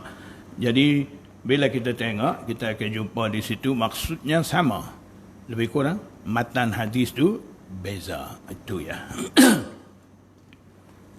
Wasunabihi wasunabihi wa Amr ibn Abasata wa Salmana wa Abdullah ibn Amrin. Wasunabihi, Imam Tirmizi akan bagi tahu pula Sunabihi ni siapa. Sebab Sunabih ada dua. Seperti mana saya bagi tahu tadi, takut tukar rawi. Wasunabihi alladhi rawa an Abi Bakr as-Siddiq laisa lahu sama'un minan Nabi sallallahu alaihi wasallam. Sunabihi ada seorang, dia tu riwayat daripada Abu Bakar as-Siddiq, tidak ada sama, tidak ada dengar hadis daripada Nabi sallallahu alaihi wasallam. Nama dia Abdurrahman bin Usailah, kunyah dia Aba Abdullah. Rahala ila Nabi sallallahu alaihi wasallam, dia bersafar menuju pada Nabi sallallahu alaihi wasallam. Faqubidhan Nabi sallallahu alaihi wasallam, tiba-tiba Nabi sallallahu dah wafat. Wa huwa fi tariqi, masih dia dalam perjalanan, tak sampai lagi kepada Rasulullah SAW. Jadi akhirnya dia sempat jumpa dengan Abu Bakar As-Siddiq. Ada riwayat-riwayat dia ambil daripada Abu Bakar As-Siddiq itu satu orang. Wa qad rawa 'anin Nabi sallallahu alaihi wasallam ahaditsa. Dia juga riwayat banyak hadis, beberapa hadis daripada Nabi. Macam mana dia riwayat daripada Nabi itu? Melalui Abu Bakar As-Siddiq, tidak direct daripada Nabi. Was Sunabih bin al-A'sar, tadi Sunabih bin Usailah, kan? Nama dia Abdurrahman, Sunabih tadi Sunabih bin Usailah ataupun Abdurrahman bin Usailah. Ini Sunabih bin al-A'sar. Ini lain. Al-A'sar al-Ahmasi, sahibun Nabi sallallahu alaihi wasallam. Dia ni sahabat. Dia sempat sohbah dengan Rasulullah SAW. Yuqalu lahu as-Sunabihi aidan, panggil dia pun Sunabihi juga. Wa innama hadithuhu, dan hanya hadisnya di riwayat tu sahabat tu, qala sami'tu an-nabiy sallallahu alaihi wasallam yaqulu, saya dengar Nabi sallallahu alaihi wasallam bersabda, inni mukasirun bikumul umama, aku bangga dengan banyaknya umat di kalangan kamu. Fala taqtatilunna jamaah, fala taqtatilunna ba'di, maka jangan kamu membunuh satu sama lain selepas wafat aku. Naknya banyak ummah. Kalau dia bunuh satu sama lain, tambah ke kurang? Akan kurang. Punca pembunuhan satu sama lain tu akan kurang umat. Jadi Nabi SAW tak suka naknya ramai umat dia jangan adakan pembunuhan satu sama lain. Jadi hadis tu Sunabihi tadi sahabat tu riwayat. Jadi Sunabihi yang riwayat hadis tadi dia riwayat daripada Abu Bakar As-Siddiq. Babu majaa miftahus salati tuhur. Bab datang menceritakan berkenaan dengan anak kunci sembahyangnya adalah tuhur, taharah, sama ada wudu ataupun tayamum. Dua tu. Haddatsana Hannadun wa Qutaibah wa Mahmud bin Ghailan qalu haddatsana Waqi'un an Sufyan wa haddatsana Muhammad bin Bashar haddatsana Abdurrahman qala haddatsana Sufyan an Abdullah bin Muhammad bin Aqil an Muhammad bin al-Hanafiyah. Abdullah bin Muhammad bin Aqil tu cuba tanda garis bawah dia. Ada cerita tentang dia. An Aliyin an Nabi sallallahu alaihi wasallam qala miftahu salati at-tuhur wa tahrimuha at-takbir wa tahliluha at-taslim. Jadi tengok Imam Tirmizi seperti sedia maklum, dia akan buat terjematul bab dengan lafaz hadis. Seboleh-bolehnya dia akan buat begitu. Kalau tak dapat, barulah dia buat ayat jumlah dia sendiri. Jadi miftahus salati tuhur memang matan hadis. Dia ambil jadikan terjematul bab tahrimuhat takbir, yang mengharamkannya sembahyang tu adalah takbir. Maksudnya sebelum angkat takbir Allahu Akbar, halal cakap, makan, minum, bergerak, ikut bebas, semua tu dah dilarang, haram bila mula takbir tu. Jadi yang mengharamkan dalam sembahyang ni takbir, yang menghalalkannya ialah taslim. Bila dah bagi salam ni, yang dilarang dalam sembahyang tadi semuanya dah halal, dah harus. Baik. Qala Abu Isa, hadzal haditsu asahhu syai'in fi hadzal babi wa ahsanuha, jaga Maidah. Imam Tirmizi kata, hadis ni terjemah dulu, terlebih sahih sesuatu dalam bab ni dan terbaik, ahsan. Lepas pada tu dia akan bagi tahu, wa Abdullah ibn Muhammad ibn Uqail huwa saduqun.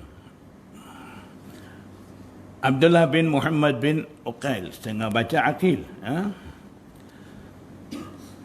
huwa saduq. Saduq apa makna? Ya, benar, tak salah. Jadi dari segi logah, betul, makna dia daripada sidq, benar. Tapi di sini bukan kita nak ambil makna logah tu. Kita nak ambil di sini makna istilah hadis. Saduq ni min alfazit ta'dil, bukan jarah, ta'dil. Min alfazit ta'dil dan min asfalit ta'dil. Dalam jarah ta'dil ni, itu kita kena belajar satu bidang khusus. Jarah ta'dil, ilmu rijal, hanya setakat kita pandai mustalah hadis boleh dah, tapi perlu lagi yang lain. Setakat kita pandai sebut sahih, hasan, dhaif, maudhu' tak cukup lagi. Mau tahu lagi banyak, dalam bidang hadis ni banyak ada lagi. Jarah ta'dil ada, ilmu rijal ada, asbab wurudil hadis ada, macam-macam ada lagi, mukhtaliful hadis, banyak lagi bidang-bidang kita perlu juga belajar. Jadi saduq ni lafaz ta'dil dan peringkat paling bawah. Ta'dil ada 6 peringkat dan juga jarah ada 7 peringkat. Jarah ni ada di sisi setengah imam 4 peringkat, setengah 5, setengah 6 di sisi Hafiz Ibnu Hajar 7 peringkat. Nanti lepas ni saya akan bagi tahu. Jadi saduq ni alfaz ta'dil paling rendah darajat dia, min asfalit ta'dili rutbah.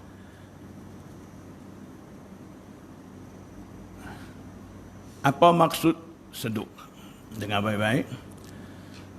Bila seorang rawi digelar saduq, sekarang Abdullah bin Muhammad bin Aqil kata saduq dia ni.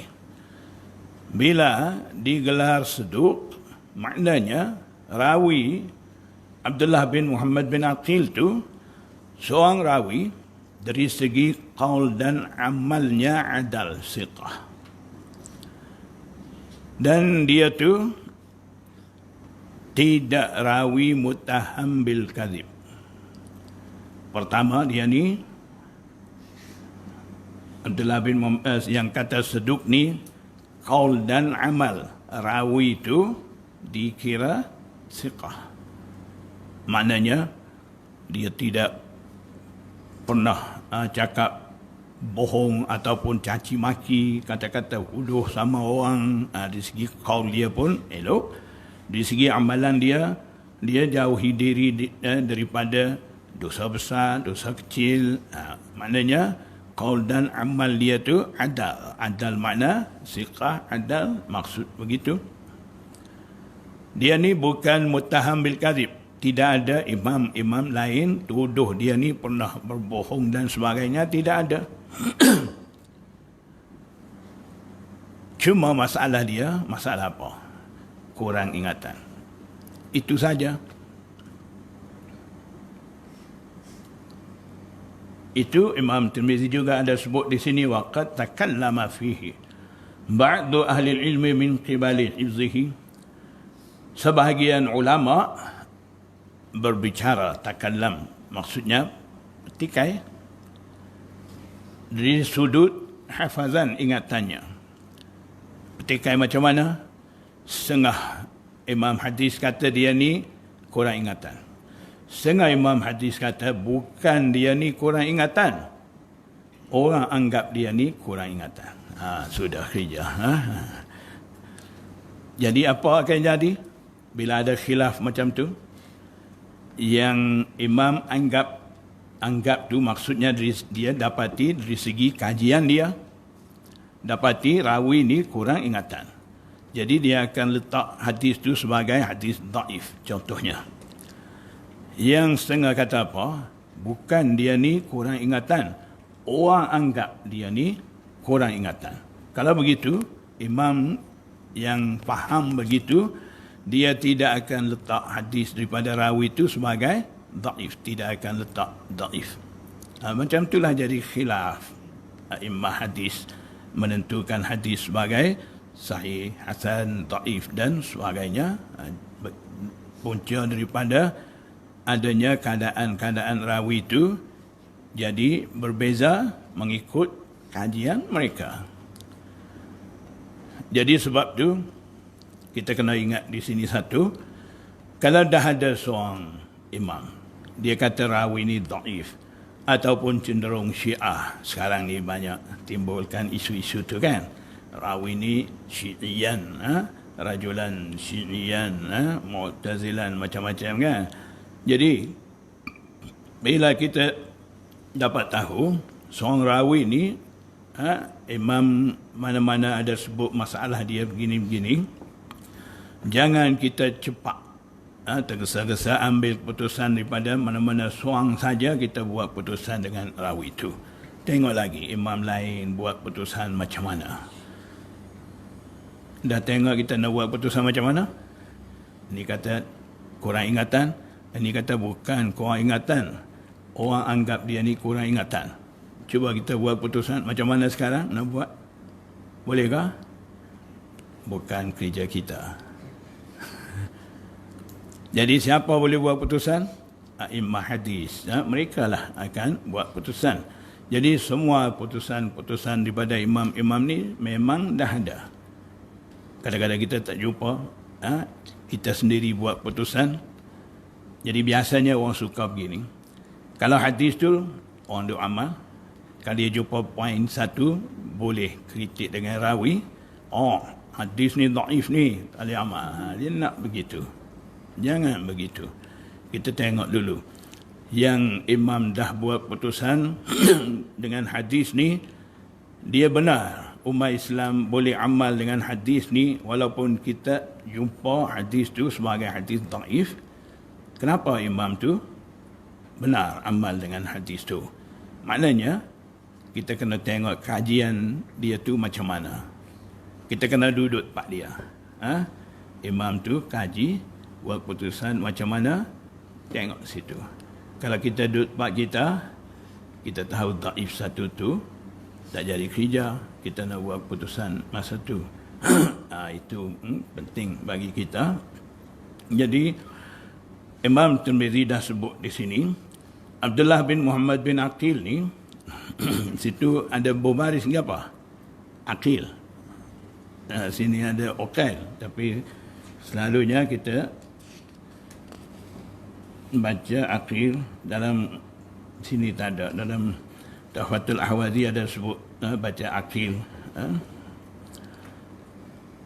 Sebahagian ulama, ba'du ahli ilm, maksudnya sebahagian ulama hadis berbicara, maksudnya petikai dari sudut hafazan, ingatan dia. Petikai macam tadilah.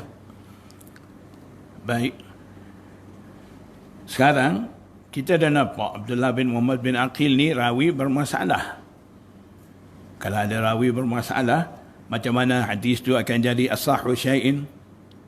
Atas tadi Imam Tirmizi dah sebut asahhu syai'in kan? Itulah kita nak faham istilah asahhu tu satu. Yang kedua, takallamat. Ini Abdullah bin Muhammad bin Aqil ni boleh dikatakan rawi mutakallam fi. Dalam istilah muhaddisin ada rawi dan riwayat. Rawi mutakallam fi, yang kedua riwayat mukhtalaf fi. Dua nama berasingan. Rawi mutakallam fi, maksudnya rawi ni dipertikai. Ada setengah kata sahih, rawi siqah, setengah kata tidak siqah, setengah kata ingatan dia kuat, setengah kata ingatan dia kurang, Ada pula yang masuk campur di situ kata bukan dia tu kurang ingatan, orang anggap dia ni kurang ingatan. Sudah kerja. Macam-macam ada. Jadi rawi dalam keadaan seperti itu nama dia rawi mutakallam fi. Ada pula riwayat ikhtilaf. Kadang-kadang dalam satu kitab hadis tu datang sebagai sahih. Dalam kitab lain pula akan ada pula hadis tu sebagai dhaif. Mungkin kiraan terhadap rawi tu tak sama daripada imam hadis tu. Riwayat macam tu panggil riwayat mukhtalafi. Ada satu hadis dalam Sahih Bukhari, Imam Bukhari dah masuk sebagai hadis sahih. Hadis tu juga di sisi Yahya bin Ma'in, tu guru Imam Bukhari, dhaif. Itu riwayat mukhtalafi. Ini boleh tahan sikit. Imam Bukhari kata sahih, tunggu dia dhaif. Kita nak pakai tunggu ke Imam Bukhari? Tunggu Imam Bukhari lagi hebat. Pakai dhaif lah. Boleh? Tak payah kita tarjih lah. Bukan kita ashabut tarjih. Pejam mata dulu situ. Tak ikut, biasalah. Ambil Imam Bukhari. Yang lagi dahsyatnya, hadis tu sahih dalam Sahih Bukhari. Ada satu sanad, Imam Ibnul Jauzi kata apa? Maudhu'. Lagi teruk. Jadi, itu khilaf a'immah biasa. Walaupun Imam Bukhari dah kira sahih, ada lagi imam lain masih kritik. Yang masyhur sekalinya Imam Daruqutni. Kritik dengan Imam Bukhari, Sahih Bukhari. Bukan Sahih Bukhari saja, dengan Sahih Muslim pun kritik. Sampai dia tulis satu kitab At-Tatabbu'u 'ala Sahihain. Pandai dia. Bukan jalan-jalan orang. Imam. Imam Sunan. Dia kritik dengan sanad-sanad dalam Sahih Bukhari. Siapa jawab? Hafiz Ibn Hajar. Jasa Hafiz Ibn Hajar ni dengan Bukhari ni begitu besar. Syarah lagi, kritik apa-apa pun dia yang jawab, dia bela. Sahih Bukhari. Dalam Fathul Bari, Muqaddimah, Hadiyus Sari, Muqaddimah Fathul Bari, dalam tu ada setiap kritikan daripada Imam Daruqutni sekali dengan jawapan daripada Hafiz Ibn Hajar. Selesai. Sebelum ada jawapan tu, mungkin duk pening. Imam Daruqutni kritik dah gini-gini. Jadi, semuanya dah ada jawapan. Kita boleh tengok. Kadang-kadang Imam Daruqutni dia kritik dalam sanad. Kadang-kadang kritik dalam matan. Ada macam tu. Jadi maksudnya, di kalangan imam-imam hadis memang ada khilaf begitu. Jadi, ini saya celah sikit. Yang peliknya satu orang sekarang ni, khilaf a'immah dalam bab hukum ahkam ni mereka tak suka. Tak suka kan? Khilaf imam mazhab ni mereka tak suka. Jadi, mereka suka hadis, nak amal hadis, Quran, sunnah. Jadi nak tanya, dalam bidang ilmu hadis ni tidak ada khilaf kah? Ada juga. Khilaf a'immah hadis kita boleh terima, khilaf a'immah mujtahidin tak mau terima. Macam mana? Bab ijtihad kita tak mau ikut imam. Bab hadis ni tak ikut imam kah? Ikut. Sahih. Siapa kata sahih? Bukhari. Ikut Bukhari. Kan? Ikut imam. Putusan semua ni kita yang buat kah? Siapa buat? Duk sebut kata sahih, hasan, dhaif, maudhu ni siapa yang buat putusan? Iyalah. Tak pandai jawab. Sekarang ni memang dialah. Sahihul Albani, dha'afahul Albani. Tapi kalau kita kaji betul-betul zaman dulu, kitab-kitab sebelum masuk Albani itu, Rawahul Bukhari, Rawahul Muslim. Lepas pada tu, Rawahul Bukhari, bawah tu ada pula Sahihul Albani. Kita boleh mikir kenapa dia perlu tashih pula hak Bukhari itu. Itu yang kedua. Yang tiga sekarang ni, Rawahul Bukhari dah hilang. Tinggal Sahahul Albani. Itu pelik sikit. Nak bagi hilang nama imam-imam dulu, nak bagi naik dia. Bagi naik tak apalah. Jangan kacau imam lain. Itu masalah. Jadi biarlah itu tak tepi. Bukan kita nak cari balah dengan dia. Nak ceritanya sikap mereka tu. Kalau bab ijtihad hukum imam mazhab tak mau. Kita mau amal Quran Sunnah. Bab hadis ni kenapa ikut imam? Kalau kira tak mau ikut imam, bab hadis pun jangan ikutlah. Kalau bab hadis dengan bab ijtihad ni mana lebih mudah? Hadis nak menentu sahih hasan dhaif maudhu ni lebih mudah daripada ijtihad hukum daripada Quran Sunnah tu. Dalilnya saya bagi tahu. Imam Abu Hanifah dan Imam Amash ada dalam satu majlis. Imam Amash ni tu guru Imam Abu Hanifah. Jadi hadis-hadis selalunya Imam Amash riwayat kepada Imam Abu Hanifah, anak murid dia. Dalam satu majlis, orang aju soalan kepada Imam Amash. Ada guru, ada anak murid, mesti tanya guru lah. Tak tanya Imam Abu Hanifah, tanya Imam Amash. Imam Amash tak boleh jawab soalan tu, hukum orang tanya tu. Dia serah anak murid dia. Kalau kita serah ke tak? Jawab juga saya ingat macam ni. Saya rasa macam ni. Ingat pun ada, rasa pun ada, macam-macam ada. Kita jawab. Tak apa kalau betul. Imam Amash dia tak jawab. Dia serah murid dia. Dia lebih yakin murid dia dari segi ijtihad hukum ni. Imam Abu Hanifah jawab. Jadi Imam Amash heran. Tanya dia, kau dapat daripada sumber mana boleh keluar hukum ni? Imam Abu Hanifah baca hadis-hadis yang dia ijtihad tu. Hadis-hadis tu dia ambil daripada Imam Amash. Imam Amash dengar Imam Abu Hanifah baca, dia kata cukup. Kelantan kata apa? Bo. Aku riwayat kepada engkau dalam masa 100 hari hadis-hadis tu, kau nak baca habis dalam satu majlis. Maknanya Imam Amash pandai hadis, lebih pandai pada Imam Abu Hanifah tu guru hadis Imam Abu Hanifah. Bab ijtihad tak boleh. Imam Abu Hanifah hadis pun pandai, ijtihad pun boleh. Ijtihad ni bukan kita boleh buat-buat. Bukan kita boleh belajar nak bagi pandai. Ijtihad ni satu anugerah daripada Allah Subhanahu wa taala. Dia bagi pada orang-orang tertentu. Bukan semua orang boleh. Nak jadi muhaddis mudah. Hafal hadis, belajar bidang-bidang hadis, boleh jadi muhaddis, syekhul hadis. Tapi nak jadi mujtahid bukan senang.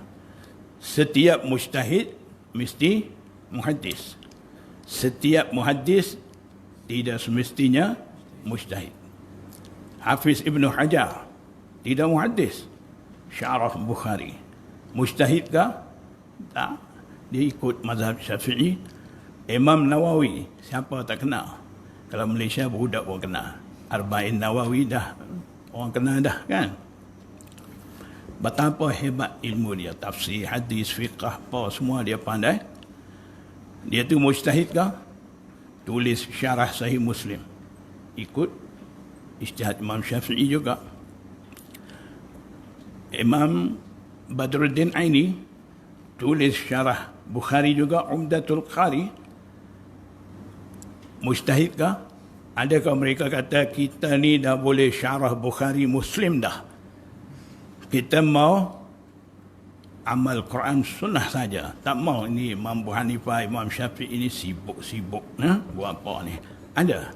Tak. Badruddin Aini, Hanafi, dia tulis lagi Al-Binayah, Syarhul lil Hidayah. Hidayah, satu kitab fiqh terkenal di kalangan mazhab Hanafi. Madrasah Hanafi top kitab fiqh tu. 4 jilid ada, tebal. Dia syarah lagi fiqh tu. Bukan kata syarah Bukhari saja. Maknanya itu semua muhaddis belaka, hafizul hadis belaka, bukan muhaddis tinggi pada muhaddis, hafiz dah 100,000 hadis mereka dah hafal. Hafiz Ibnu Hajar, Hafiz Badruddin Aini, Hafiz Jalaluddin Sayuti tulis tafsir. Imam Nawawi hafizul hadis juga kan. Jadi mereka tak ada masalah dengan imam-imam. Kenapa kita pula nak jadi masalah? Itu perlu faham. Jadi dalam rawi ada rawi mutakallam fi. Kalaulah rawi itu mutakallam fi, kalau serah kita buat apa? Out. Tak boleh terima. Imam Tirmizi tidak macam tu. Riwayat daripada Abdullah bin Muhammad bin Aqil, dia sendiri dah bagi tahu seduk. Seduk ni keadaan dia seperti tadi. Apa dia? Pertama, qaul dan amal dia adil. Yang kedua, tidak muttaham bil kadzib. Yang ketiga, kurang ingatan sikit, masalah ada pada ingatan dia. Jadi hadis datang dengan sanad ada Abdullah bin Muhammad bin Aqil tu, Imam Tirmizi sanggup jadikan hadisul bab. Kemudian dia sendiri cerita, ini kelebihan Imam Tirmizi. Dia akan bagi tahu masalah dalam sanad apa semua ni, selepas daripada hadis dia akan bagi tahu. Jadi daripada sini kita dapat tahu riwayat daripada rawi mutakallam fi ni boleh terima. Kenapa tidak boleh? Sedangkan dalam Bukhari Muslim pun ada, berdasarkan kajian daripada muhaddisin, rawi seramai 480 rawi dalam Bukhari. Di situ ada 80 orang rawi mutakallam fi. Kalau kita nak tolak hadis daripada rawi mutakallam fi, hadis-hadis yang ada dalam Bukhari daripada rawi seramai 80 orang rawi mutakallam fi itu, macam mana mau kira? Kita tulis satu kitab pula seperti Imam Daruqutni, fitik pula Imam Bukhari. Dalam Sahih Muslim, Imam Muslim riwayat daripada rawi seramai 620 orang rawi. Di situ ada 160 orang rawi mutakallam fi. Maknanya muhaddisin pertikai rawi ni. Saya kata ingatan dia kurang, saya kata tidak adalah pertikaian. Riwayat mukhtalaf fi, dan ini rawi mutakallam fi. Satu lagi riwayat mukhtalaf fi. Riwayat mukhtalaf fi maksudnya riwayat itu dipertikai, setengah kata sahih, setengah kata dhaif, setengah kata maudhu', ada khilaf di kalangan a'immah. Semua dalam Bukhari Muslim ada 210 hadis. Muttafaqun alaih ada 32. Tanda lepas ni jumlah 210. Lama salah. Muttafaqun alaih. Apa maksud? Muttafaqun alaih istilah ta'rif dia, ittafaqa syaikhani ala sahabiyyin wahid. Syaikhan Bukhari dan Muslim sepakat menerima riwayat daripada seorang sahabat yang sama. Bukhari riwayat dengan sanad dia daripada Abu Hurairah. Muslim riwayat daripada syekh-syekh dia dengan sanad dia daripada Abu Hurairah juga. Hadis itu sama. Dalam Bukhari pun ada, Muslim pun ada. Keadaan sanad seperti itu panggil muttafaqun alaih. Hadis yang dianggap muttafaqun alaih dikira sebagai riwayat mukhtalaf fi, ada 32 hadis.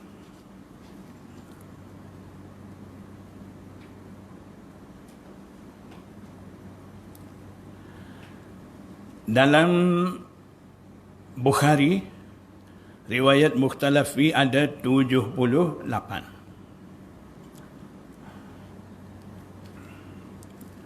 Dalam Muslim ada 100. Cuba jumlah. Kurang ke lebih? 210. Cukup. Cukup. Ya, Muslim 78. Muttafaqun alaih 32. Bukhari 78, Muslim 100 ya. Jadi 210 cukup. Mujur cukup.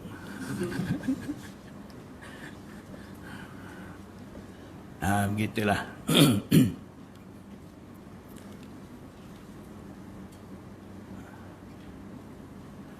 Qala Abu Isa wa sami'tu Muhammad bin Ismail yaqulu. Tengok. Banyak dia dalil dengan tuhu dia, Imam Bukhari punya. Dia nak dalilnya di sini daripada sami'tu Muhammad bin Ismail ni, nak dalilnya ada tuhu dia 2-3 orang. Tuhu Imam Bukhari menerima hadis daripada Abdullah bin Muhammad bin Aqil tu. Jadi kita nak singkir bolehkah? Kurang ingatan ada dalam sanad tu, dia tu daif, kita tak mau, bolehkah? Itulah kita kena jaga.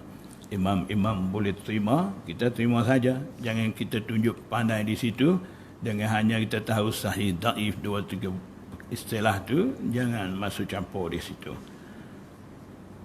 Yaqulu, Imam Bukhari kata, kana Ahmad bin Hanbal, tuhu Imam Bukhari, Ishaq bin Ibrahim. Siapa?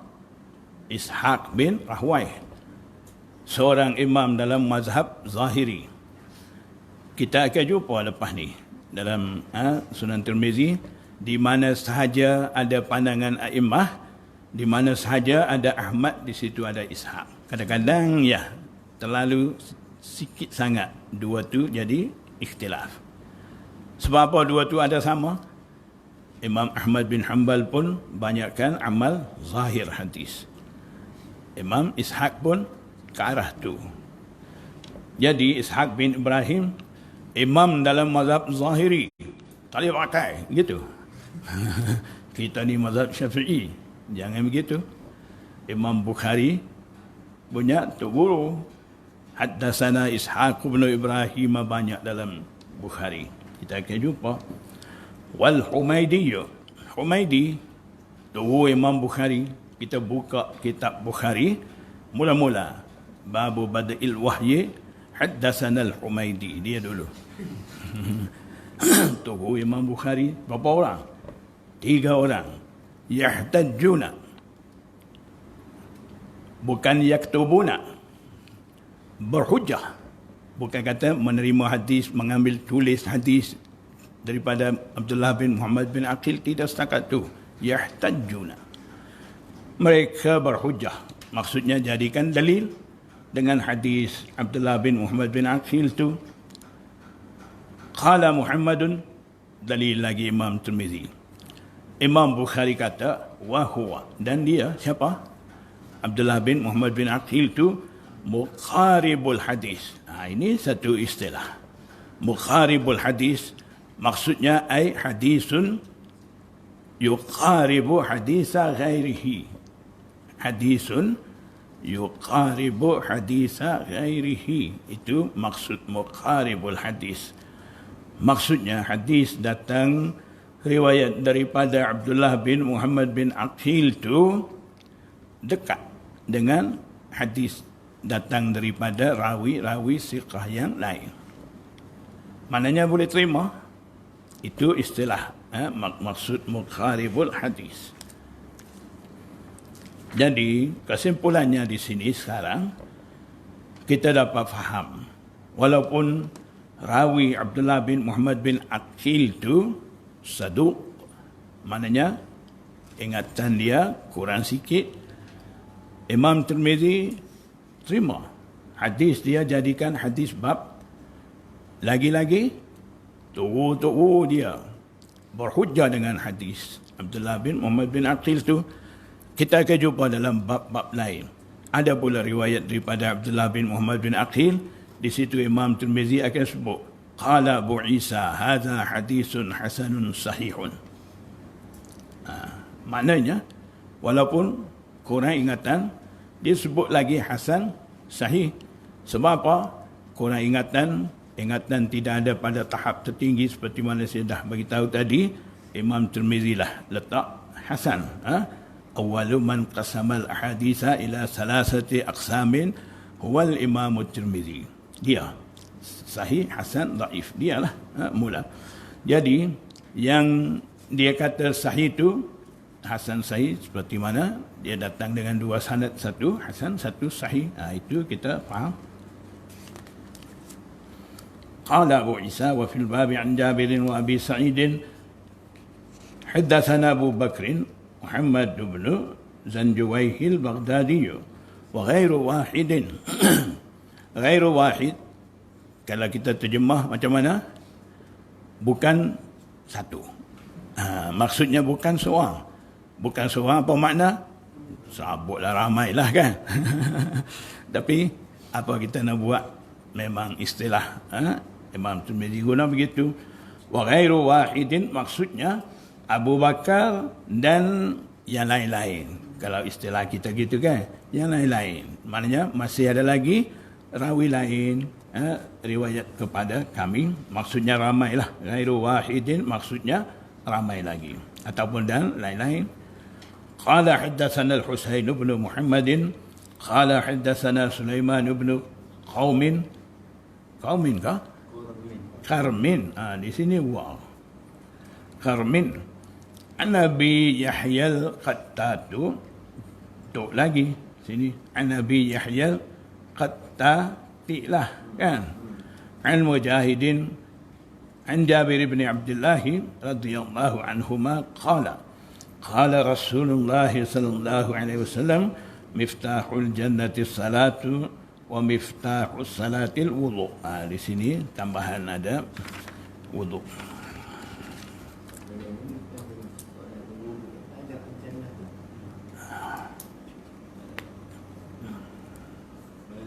Ya.